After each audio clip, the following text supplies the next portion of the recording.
खबर जब सामने आई रतन टाटा से जुड़ी हुई, लाखों ऐसे लोग थे जो इस पर विश्वास नहीं कर पा रहे थे। आपको बता दें, एनसीपीए ग्राउंड में रतन टाटा के अब अंतिम दर्शन के लिए उनकी पार्थिव देह को रखा गया है। वहां पर लोग पहुंच रहे हैं अंतिम दर्शन के लिए।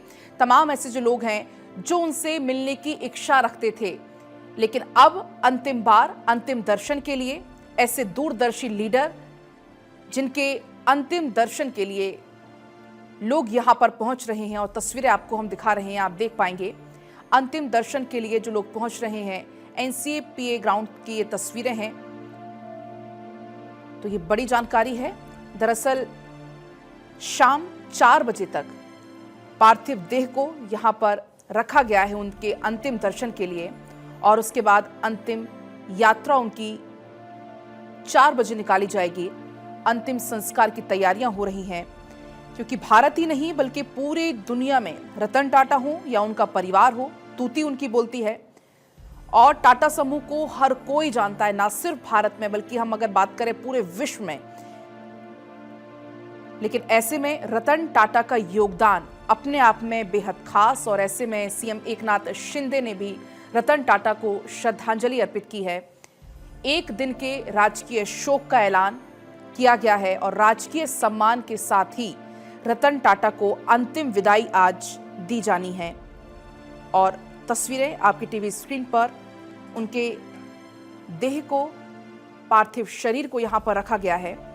और ऐसे में तमाम दिग्गज हों, किसी भी सेक्टर के वो दिग्गज क्यों ना हो, चाहे राजनीति जगत से आप ले लीजिए, आप बिजनेस घराने से ले लीजिए, बॉलीवुड से ले लीजिए, हर तरफ शोक की लहर है। और ऐसे में राष्ट्रपति द्रौपदी मुर्मू, उन्होंने भी श्रद्धांजलि अर्पित की है और कहा कि भारत ने एक ऐसे आइकॉन को खो दिया जिन्होंने कॉरपोरेट ग्रोथ, राष्ट्र निर्माण, नैतिकता के साथ साथ उत्कृष्टता का मिश्रण किया। पद्म भूषण से उन्हें सम्मानित किया गया था। प्रधानमंत्री नरेंद्र मोदी की बात करें तो उन्होंने भी यहां पर श्रद्धांजलि अर्पित की है और कहा कि टाटा एक दूरदर्शी बिजनेस लीडर, दयालु आत्मा और एक असाधारण इंसान थे रतन टाटा। उन्होंने ये भी कहा कि भारत के सबसे पुराने, सबसे प्रतिष्ठित व्यापारिक घरानों में से एक टाटा ग्रुप को स्थिर नेतृत्व उन्होंने प्रदान किया। उनका योगदान बोर्डरूम से कहीं आगे तक था। और इसी बीच शक्तिकांत दास क्या कुछ कह रहे हैं, आपको सुनाते हैं। To the departed soul, there are two things which stand out about Sri Ratan Tata. The first is that he was a true visionary, a great visionary. The second thing was that he was a strong believer in ethics in corporate governance. I think whenever the economic history of modern India is written, I would feel that a full volume will not be enough to describe his achievements. A truly towering personality, a great son of India, a phenomenal person. May his soul rest in peace. Thank you. Thank you. तो शक्तिकांत दास को आप सुन रहे थे। Governor of the Reserve Bank of India Shaktikanta Das, उनकी तरफ से भी यहां पर पहुंचकर उन्हें श्रद्धांजलि दी गई। अंतिम दर्शन करने के लिए वो यहां पर पहुंचे हुए थे। तमाम जो बड़े चेहरे हैं वो भी अंतिम दर्शन के लिए यहां पर पहुंच रहे हैं। आपको बता दें कि उनको श्रद्धांजलि देने के लिए शरद पवार भी वहां पर पहुंचे, श्रद्धांजलि अर्पित उनको की गई है। इसके अलावा आदित्य बिरला ग्रुप के चेयरमैन कुमार मंगलम बिरला भी रतन टाटा को श्रद्धांजलि देने के लिए वहां पर पहुंचे। सुंदर पिचाई, गूगल के सीईओ, उनकी तरफ से भी एक्स पर पोस्ट करते हुए श्रद्धांजलि अर्पित की गई और उन्होंने लिखा कि रतन टाटा से पिछली मुलाकात के दौरान उनका विजन सुनना मेरे लिए प्रेरणादायक था। वो एक्स्ट्रा ऑर्डिनरी बिजनेस लेगेसी छोड़कर गए हैं। उन्होंने भारत में मॉडर्न बिजनेस लीडरशिप को मार्गदर्शन देने और डेवलप करने की में महत्वपूर्ण भूमिका अदा की। तो हर कोई उन्हें आज याद कर रहा है, उनके किए गए कामों को हर कोई याद कर रहा है, क्योंकि कल जैसे ही ये खबर सामने आई, काफ़ी लंबे समय से वो बीमार चल रहे थे, इलाज उनका चल रहा था। सोमवार को पहले भर्ती कराया गया था। हालांकि जो उनके चाहने वाले हैं काफ़ी वो परेशान उस समय हो गए थे, लेकिन यही उनकी सरलता, यही उनकी सहजता कि वो खुद सामने आए एक वीडियो के जरिए और उन्होंने उस वीडियो में जिक्र किया था कि मैं ठीक हूं, मैं स्वस्थ हूं।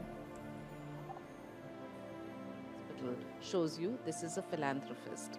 If we talk about compassion, if you look at his love for the dogs, and his own dogs. If ever his dog was sick, he would not even go for an award function or any big felicitation because his priority was his animals. So in that sense, this is a humane aspect to an industrialist that the whole country knows of. But there's so many.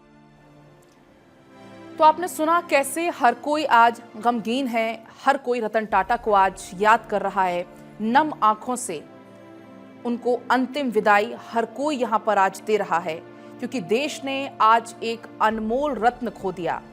एक ऐसा अनमोल रत्न जो सफलता की हर एक ऊंचाई पर होते हुए कैसे सादगी भरा जीवन व्यतीत किया जाए, इसका एक सबसे बड़ा उदाहरण रतन टाटा को देखा जाता है। और ऐसे में चाहे वो दिग्गज हो, चाहे वो आम हो, चाहे वो कोई छोटा हो, कोई बड़ा हो, हर कोई आज उन्हें याद कर रहा है। और आपको हम ये दिखा भी रहे हैं कैसे अलग अलग लोग उन्हें श्रद्धांजलि अर्पित कर रहे हैं। कोई वहां पर अंतिम दर्शन के लिए पहुंच रहा है, तो कोई एक्स पर पोस्ट करके उन्हें श्रद्धांजलि अर्पित कर रहा है। अगर रतन टाटा की आप बात करें तो एक ऐसी शख्सियत, ना सिर्फ एक बिजनेसमैन बल्कि एक सादगी भरे इंसान, एक सादगी भरा जीवन उन्होंने व्यतीत किया, एक दरिया दिल इंसान, लोगों के लिए एक आदर्श, लोगों के लिए प्रेरणा स्रोत वो रहे। और ऐसे में बार बार जो कई उनकी ऐसी कहानियां पढ़ने को सुनने को मिलती हैं, उसमें ये वो कहते हैं कि मैं अपने स्टाफ मेंबर्स को या जो कर्मचारी हैं, छोटे से छोटा भी अगर कोई कर्मचारी है तो उसको वो अपना परिवार मानते हैं। उनका ख्याल रखने में कोई कोर कसर वो नहीं छोड़ते थे। और इसके कई सारे ऐसे उदाहरण भी समय समय पर सामने आए। इसके अलावा खासतौर पर जानवरों से उनको बहुत ज़्यादा प्यार था। आपने तस्वीरें भी उनकी देखी होंगी, पेट डॉग्स के साथ उनकी तस्वीरें सामने आती थीं। और ऐसे में कई सारे गैर सरकारी संगठनों में, एनिमल शेल्टर्स में भी वो दान किया करते थे। कोई भी विपदा हो, चाहे वो कोरोना काल जैसी महामारी क्यों ना हो या 26/11 का मुंबई अटैक क्यों ना हो, हर किसी विपरीत परिस्थिति में हमेशा मदद के लिए तैयार रहने वाला एक नाम था रतन टाटा। और ऐसे में एक युग का अंत, इसलिए हर कोई कह रहा है कि आज एक युग का अंत हुआ। ये सेलिब्रेट करना चाहिए। सर, कोई ऐसी बात जो आपको याद आती है कि उनसे हुई मुलाकात के दौरान, कोई ऐसी बात? हमेशा बहुत स्ट्रेट फॉरवर्ड थे। उनको अपने कंपनीज के बारे में हमेशा सोचते थे 24/7। He is outstanding person. आप युवाओं के लिए क्या? तो केएम बिरला को आपने यहाँ पर सुना, और जिस बात का जिक्र अभी हम कर रहे थे कि अपनी कंपनी के बारे में, अपनी कंपनी के कर्मचारियों के बारे में उन्होंने हमेशा सोचा, हर पल सोचा। और ऐसे में वजह यही है कि आज ऐसे लाखों जो उनके कंपनी के स्टाफ हैं, जो कर्मचारी हैं, वो नम आँखों से, पूरा देश आज उन्हें नम आँखों से विदाई दे रहा है। अगर हम बिजनेस घरानों की बात करें तो मुकेश अंबानी, उनकी तरफ से भी ये कहा गया कि ये भारत के लिए आज बहुत दुखद दिन है। उनका जाना ना सिर्फ टाटा ग्रुप बल्कि हर एक भारतीय के लिए बहुत बड़ा नुकसान है। उन्होंने ये भी कहा कि व्यक्तिगत तौर पर रतन टाटा का जाना मुझे बहुत दुख से भर गया, क्योंकि मैंने अपना एक अच्छा मित्र खो दिया, मैंने अच्छा अपना एक दोस्त खो दिया। वहीं गौतम अडानी कहते हैं भारत ने एक महान दूरदर्शी व्यक्ति को खो दिया। उन्होंने ये भी कहा कि वो सिर्फ एक बिजनेस लीडर नहीं थे, बल्कि उन्होंने करुणा के साथ भारत को भावना की मूर्ति का रूप दिया। वहीं आनंद महिंद्रा कहते हैं मैं रतन टाटा की अनुपस्थिति को स्वीकार नहीं कर पा रहा हूं। रतन टाटा को भुलाया नहीं जा सकता, क्योंकि महापुरुष कभी मरते नहीं हैं। हर कोई अलग अलग तरीके से उन्हें श्रद्धांजलि अर्पित कर रहा है। और अदिति नागरचूड़ी के हमारे साथ जुड़ गई, पॉलिटिकल एडिटर हैं, मुंबई में इस वक्त मौजूद है अदिति, वही अभी हम जिक्र कर रहे थे कि कोई भी तबका हो, कोई भी सेक्टर हो, चाहे आप बिजनेस घराने से आप कोई नाम उठा लीजिए, बॉलीवुड घराने से नाम उठा लीजिए, राजनीतिक तौर पर आप नाम उठा लें, और ये तो रहे दिग्गज लोग। अगर आप आम लोगों को भी देखेंगे, आज सोशल मीडिया भरा पड़ा है, हर कोई रतन टाटा को याद कर रहा है। और ऐसे लोग भी जो आज तक मिले भी नहीं होंगे रतन टाटा से, वो भी उन्हें एक आइकन के तौर पर मानता था। और ऐसे में आज हर कोई रतन टाटा को याद कर रहा है। इसीलिए आइकन जो आपने शब्द का इस्तेमाल किया और लेजेंड का जो आपने शब्द का इस्तेमाल किया, दैट लेजेंड नेवर डाई। मैं यहाँ पर एनसीपीए ग्राउंड में मौजूद हूँ, नरीमन पॉइंट पर। और शायद अभी तो हम ग्राउंड के अंदर हैं, लेकिन अगर आप सड़क देखेंगे तो सड़क पे लोगों का जाल बिछा हुआ है। जिसे कहते हैं कि people are flowing in from each and every walks of life, not just Tata industry. इस ग्राउंड में टाटा इंडस्ट्री के तमाम बड़े अधिकारी हैं, और सिर्फ टाटा इंडस्ट्री के नहीं, मैं आपको बताऊं एरोस्पेस से बड़े जो अधिकारी हैं यहाँ पर मौजूद हैं, मेटल इंडस्ट्री से जो टाटा का जिसमें साम्राज्य था मैं उसका जिक्र कर रही हूँ, इंफ्रा इंडस्ट्री से, ट्रैवल इंडस्ट्री से, एजुकेशन इंडस्ट्री से, रिटेल ई कॉमर्स से, टेक्नोलॉजी से, फूड बेवरेज से, लाइफस्टाइल से, टेलीकॉम मीडिया से, ऑटोमोटिव फाइनेंस, इन तमाम सेक्टर के लोग तो हैं ही यहाँ पर जो लगातार आ रहे हैं। लेकिन यहाँ पर जिस तरह का इंतज़ाम है, मैं वो आपको बताना चाहती हूँ। बाहर ज़बरदस्त सिक्योरिटी है, और ऐसा नहीं है कि केवल उद्योगपति अंदर आ सकते हैं या केवल बड़े अधिकारी आ सकते हैं। हर एक व्यक्ति जो यहाँ पर श्रद्धांजलि देना चाहता है, उनको आखिरी रिस्पेक्ट देना चाहता है, वो सब यहाँ पर अलाउड है। यहाँ पर मीडिया के लिए एक अलग जगह बना दी गई है। एक बहुत ही स्ट्रीमलाइन तरीके से पूरा यहाँ पर सिस्टम बनाया गया है, और शायद हर एक व्यक्ति उनकी एक झलक पाना चाहता है। मैं आपको दिखाना चाहूँगी किस तरीके से यहाँ पर बीच में उनका पार्थिव शरीर रखा गया है, और तमाम जो लोग हैं यहाँ पर आके उनको जो है रिस्पेक्ट दे रहे हैं। अब धीरे धीरे आप देखिए, प्रफुल्ल पटेल यहाँ पर आके गए, अजीत पवार, शरद पवार, तमाम लोग यहाँ पर आके गए, सचिन तेंदुलकर उनके घर पर आके गए, और अब धीरे धीरे यहाँ पर लोगों का तांता लग रहा है और लोग उनको देख रहे हैं। आप इस भीड़ में बड़े फैमिली के लोग देख रहे होंगे, मुंबई के बड़े बड़े जो इंडस्ट्रियलिस्ट पॉलिटिशियंस देख रहे होंगे, लेकिन इसके साथ साथ यहाँ पर पारसी समाज के बड़े लोग, यहाँ पर आम जो स्टूडेंट्स हैं, युवा हैं, कुछ देर पहले उनकी भी एक बड़ी लाइन यहाँ पर मौजूद थी। जैसा आपने कहा कि जो उनको आज से पहले कभी नहीं मिला, वो आज उनके विदाई में उनके साथ शामिल होना चाहता है, उनको देखकर एक प्रेरणा लेना चाहता है। वो तमाम लोग यहाँ पर आ रहे हैं, और सबसे बड़ी बात है कि उन्होंने बिना मिले भी लोगों के जीवन को जिस तरीके से छुआ है, लोगों के दिलों को, लोगों को जिस तरीके से मोटिवेट किया है, आज उसका सीधा सीधा एग्जाम्पल यहाँ पर नज़र आ रहा है। और पुलिस के बड़े इंतज़ाम हैं, सिक्योरिटी के इंतज़ाम हैं, लेकिन हर एक व्यक्ति को अंदर आने के लिए रोका नहीं जा रहा। जो आना चाहता है वो अंदर आ सकता है, दर्शन कर सकता है। एक बहुत डिसिप्लिन, सिस्टमैटिक तरीका, जो उनका जीवन शैली थी, जो उनके काम करने का तरीका था, वही यहाँ पर दर्शाया जा रहा है, जो आज उनका आखिरी दिन है। आपको बता दें कि 4 बजे उनको वर्ली में जो शमशान है वहाँ पर ले जाया जाएगा। इलेक्ट्रिक तरीके से उनका फ्यूनरल यहाँ पर किया जाएगा। वैसे तो पारसी समाज में क्रिमेशन नहीं होता, लेकिन ज़ाहिर तौर पे पिछले कुछ सालों में, दशकों में पॉल्यूशन को लेकर जिस तरीके से उनका पहले की प्रथाएं थी, उसको फॉलो नहीं किया जा रहा, और इलेक्ट्रिक माध्यम से उनका फ्यूनरल किया जाएगा। इसके अलावा आप देखेंगे कि असल में 12 से लेकर 2:30 बजे तक यहाँ पर कई पॉलिटिशियंस और गवर्नमेंट ऑफ इंडिया की तरफ से देश के गृह मंत्री अमित शाह यहाँ पर मौजूद होने वाले हैं, और आखिरी सम्मान के लिए यहाँ पर मौजूद होने वाले हैं। आज महाराष्ट्र में राष्ट्रीय शोक मनाया जा रहा है, एक दिन का। जमशेदपुर, रांची में राष्ट्रीय शोक मनाया जा रहा है। भले ही वो 2021 में आखिरी बार वहाँ पर गए थे एक इनॉग्रेशन को लेकर, लेकिन जाहिर तौर पे पूरा का पूरा जमशेदपुर आज शोक में है। और ना सिर्फ जमशेदपुर की बात करें, ना मुंबई की बात करें, पूरा देश, 140 करोड़ लोग, क्योंकि हर वर्ग और हर जो एज ग्रुप कहीं ना कहीं उनकी बात से, उनके काम करने के तरीके से उनसे इन्फ्लुएंस था। और आज शायद हर एक व्यक्ति कहीं ना कहीं कल रात के 11 बजे से अफेक्टेड है किसी न किसी स्थिति में। और आपने जैसे सोशल मीडिया का जिक्र किया, हम सड़कों पे भी चल रहे हैं। मैं आज जब दिल्ली से बॉम्बे पहुंची तो फ्लाइट में भी केवल इसी बात का जिक्र हो रहा था। तो जाहिर तौर पे किस तरीके से आप बिना मिले भी लाखों करोड़ों लोगों के दिलो दिमाग पर अपने काम, अपनी बातों से, अपनी सोच से, अपने काम करने के तरीके से, विजन से अपनी छाप छोड़ जाते हैं। इसीलिए बार बार कहा जाता है कि रत्न टाटा एक रत्न थे, और वो रत्न हमारे बीच भले ही आज शारीरिक रूप में नहीं है, लेकिन उनकी बातें, उनकी मानवीयता, उनके जो विजन है वो हमेशा हमेशा हमारे साथ रहेगा। और शायद यही उद्देश्य के साथ टाटा इंडस्ट्री ने जब आज इस बात को कहा, तो यही कहा कि रतन टाटा भले ही हमारे साथ नहीं हो, लेकिन उनकी जो मानवीय मूल्य हैं, जो बिज़नेस के साथ एसोसिएट होकर एक सामाजिक कार्य करते हैं, वो हमेशा हमारे साथ रहेंगे।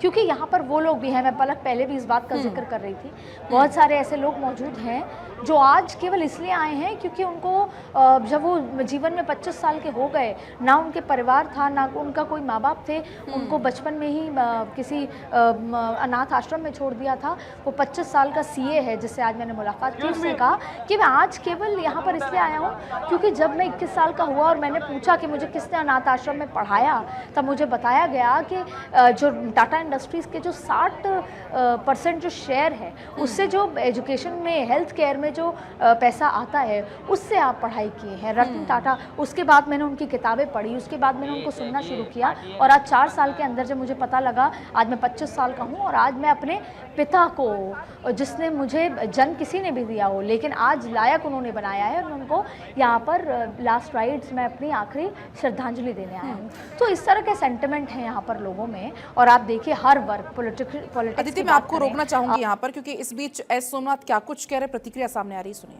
And we would like to make use of their competence in terms of integrated design of complex systems, that capability they have. We have been working with them.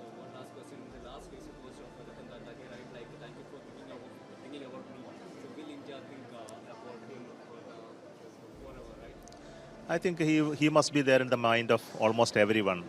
You look at the long back, the terrorist attack at the hotel, Taj, when it happened, how he reacted to it, how he handled his employees, and how he solved those issues. I think he's a really extraordinary person. And even his launch of Tata Nano is something that we should all understand his passion to make a car available, accessible to commons. I think this is something very, very important.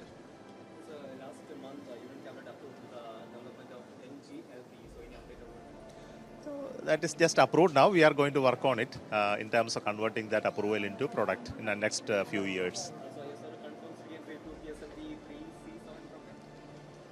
That happened recently. That was the one which launched 104 satellites.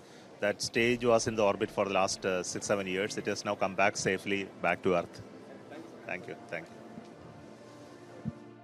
अपने तरीके से श्रद्धांजलि अर्पित कर रहा है और हमारे साथ क्योंकि अदिति लगातार बनी हुई। अदिति, इसी बात का भी हम जिक्र कर रहे थे, एक एक्स्ट्रा ऑर्डिनरी पर्सनालिटी का जिक्र उनकी तरफ से किया गया क्योंकि रतन टाटा एक ऐसे उद्योगपति थे जिनके लिए सिर्फ कंपनी नहीं बल्कि देश का फायदा भी उतना मायने रखता था। क्योंकि दशकों पहले की अगर हम बात करें तो भारत के मार्केट को लेकर तरह तरह की बातें होती थी बड़े स्तर पर, लेकिन रतन टाटा ने हमेशा ऐसे फैसले लिए जिन्होंने भारत को मजबूत किया, भारत के बाजारों को मजबूत किया। वो सच्चे राष्ट्रभक्त थे। उनके दिमाग में, दिल में, काम में सिर्फ भारत था, भारतवासी थे। और मैं तमाम बातें आगे बढ़ाऊं उससे पहले आपको बताऊं कि यहाँ पर बड़े टेक्नोक्रेट्स हैं जो यहाँ पर पहुँचे हैं। अलग अलग तरीके के लोग यहाँ पर, बड़े डिग्नेटरीज जो हैं यहाँ पर पहुँच रहे हैं और श्रद्धांजलि देने के लिए यहाँ पर पहुँच रहे हैं। और लगातार सिक्योरिटी का तांता भी बढ़ता जा रहा है क्योंकि कुछ ही देर में यहाँ पर गवर्नमेंट ऑफ महाराष्ट्र से और गवर्नमेंट ऑफ इंडिया के यहाँ पर लोग पहुँचेंगे। लेकिन इस बीच में अलग टेक्नोक्रेट्स की बात बताई जा रही है, अलग अलग इंडस्ट्री के अलग अलग लोग यहाँ पर पहुँच रहे हैं। लेकिन सबसे बड़ी बात अभी हमने सुना, कैसे सुंदर पिचाई का ट्वीट भी देखा हमने। जी, आपने एक बहुत पलक एक बात कही कि हम कई बार मुनाफे की बात अक्सर एक बिजनेसमैन के साथ जोड़कर आती है, लेकिन उन्होंने पहले आइडिया सोचा, उससे भारतीयों के उत्थान और सामाजिक उत्थान के साथ जोड़ के फिर उसे इम्प्लीमेंट कर दिया। और हर बार, अब टाटा नैनो की भी बात आ रही थी, टाटा नैनो केवल वो एक थॉट प्रोसेस का आइडिया था कि कैसे आम व्यक्ति बिना भीगे बारिश के मौसम में 4 लोग स्कूटर पर ना जाके, वो उन्होंने देखा किसी को भीगते हुए 4 लोगों को स्कूटर पे, एक परिवार को, और उन्होंने अपने इंजीनियर्स को बुला के कहा कि कैसे हम अफोर्डेबल गाड़ी, 1 लाख के अंदर की गाड़ी कैसे बनाएं। और कैसे करते करते उन्होंने वो बना दी। और आपने देखा कि टाटा नैनो बड़े स्तर पर यूज़ हुई, लोगों ने इसका इस्तेमाल किया कि एक आम व्यक्ति 1 लाख रुपये में कैसे गाड़ी चला सकता है और वो कैसे प्रिविलेज फील कर सकता है, उन मुसीबतों से दूर आ सकता है। ठीक वैसे ही टाटा इंडिका का ईजाद, उन्होंने फोर्ड की जो मनमानी देखी, फोर्ड का जिस तरीके से मार्केट देखा कि, और फिर ये देखा कि इंडियंस इसको नहीं अफोर्ड कर सकते हैं, एलीट क्लास ही इसको अफोर्ड कर सकते हैं, तो उन्होंने टाटा इंडिका का ईजाद किया। भले ही उसका उनको नुकसान भी झेलना पड़ा, वो बंद भी हुई, उसका एक बड़ा नुकसान झेलना पड़ा, लेकिन उन्होंने फोर्ड को करारा जवाब दिया।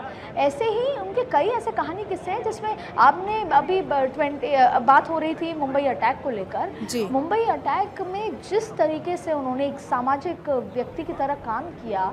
कुलाबा में वो रहते हैं, उनके सामने ही जो है अटैक हुआ। इसके अलावा जो नरीमन पॉइंट का ये इलाका है, किस तरीके से त्रासदी मची और पूरी टाटा इंडस्ट्री ने जिस तरीके से मुंबई के लोगों को उस डर से, उस परेशानी से उभारा है। और उससे बड़ी बात है, उसके बाद एक बड़ा बिजनेस अपॉर्चुनिटी पाकिस्तान के साथ, टाटा के साथ आई।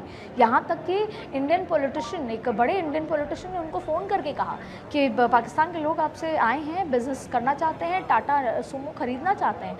और पहले वो 2 टाटा सुमो ख़रीदने आए, पर जब रतन टाटा ने उनसे मिलने मना कर दिया तो उन्होंने ये प्रपोज़ल रखा कि हम 100 टाटा सुमो आपसे ख़रीदेंगे। बड़े सिफारिशें भी उनके पास आईं, लेकिन 2 टूक उन्होंने वही इंडियन पॉलिटिशियन को ये कहा कि you could be shameless but I am not. आप सोचिए किस तरह का भाव, किस तरह की, कि जिस तरीके से उन्होंने हाल ही में मुंबई में 26/11 का अटैक देखा और उसके बाद पाकिस्तान के साथ किसी भी तरह का बिजनेस। अब आप सोचिए, हम बात करते हैं इस बात की कि शायद business is just profit, business is all about profit. ये सारी बात शायद उनके कभी कॉन्सेप्ट में थी ही नहीं। रतन टाटा चाहते तो इस भीड़ से, इस जिसे बोलते हैं कतार से निकलकर कब का इंटरनेशनल स्तर पर एक बड़े उसमें पहुंच सकते थे, सिर्फ प्रॉफिट की बात करके, तमाम तरीके की बात करके। लेकिन उन्होंने हर बार मन में, दिल में, चित्त में केवल भारत और भारत का सम्मान और भारतीयों के लिए कैसे उत्थान हो सकता है ये सोचा। लेकिन उसके बावजूद भी आज ना सिर्फ भारत बल्कि पूरी दुनिया रतन टाटा को सलाम करती रही और आज पूरी दुनिया की आंखें रतन टाटा की विदाई के दौरान नम नज़र आ रही हैं। और वो साफ तौर पर आप देखिए, दुनिया भर से जो ट्वीट, जो मैसेजेस आ रहे हैं, शायद ही ऐसा किसी अद्भुत व्यक्ति के लिए आए होंगे, क्योंकि हर एक व्यक्ति का एक छोर होता है, एक ग्रुप होता है जहां उनको नापसंद किया जाता है, जहां उनके लिए कोई कमियां बताई जाती हैं। पर शायद रतन टाटा को आप गर्दन घुमा के देख लें, ट्विटर पे, सड़क पे, ज़मीन पे, इंटरनेट पे, हर एक व्यक्ति अपने आप को रतन टाटा से कनेक्टेड महसूस कर रहा है और हर कोई अपने तरीके से उनको विदाई दे रहा है और नम आंखों से उनको विदाई दे रहा है। फिलहाल शुक्रिया आपका तमाम बातचीत के लिए, जानकारी के लिए। और ये तस्वीरें भी आपको हम क्योंकि लगातार दिखा रहे हैं, रतन टाटा के अंतिम दर्शन के लिए उनका पार्थिव देह रखा गया है और हर कोई नम आंखों से उनको विदाई देने के लिए यहाँ पर पहुँच रहा है। और आप ये तस्वीरें भी देख पाएंगे। आज शाम 4 बजे तक अंतिम दर्शन किए जा सकेंगे और उसके बाद अंतिम यात्रा उनकी निकाली जाएगी। पारसी रीति रिवाज के साथ उनका अंतिम संस्कार किया जाएगा और ऐसे में हर कोई रतन टाटा को आज याद कर रहा है, उन्हें श्रद्धांजलि दे रहा है। पूरे राजकीय सम्मान के साथ रतन टाटा को आज अंतिम विदाई दी जा रही है, क्योंकि आलीशान घर में पले बढ़े और उसके बाद रतन टाटा का जो सौम्य जीवन था, जो उनकी विनम्रता थी, उसे हर कोई याद कर रहा। कहीं ना कहीं इसी खूबी ने उन्हें अपने जीवन में शीर्ष पर पहुंचाया।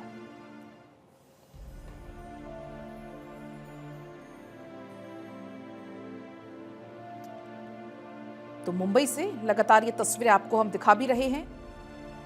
एनसीपीए ग्राउंड मुंबई से ये लाइव तस्वीरें आपकी टीवी स्क्रीन पर।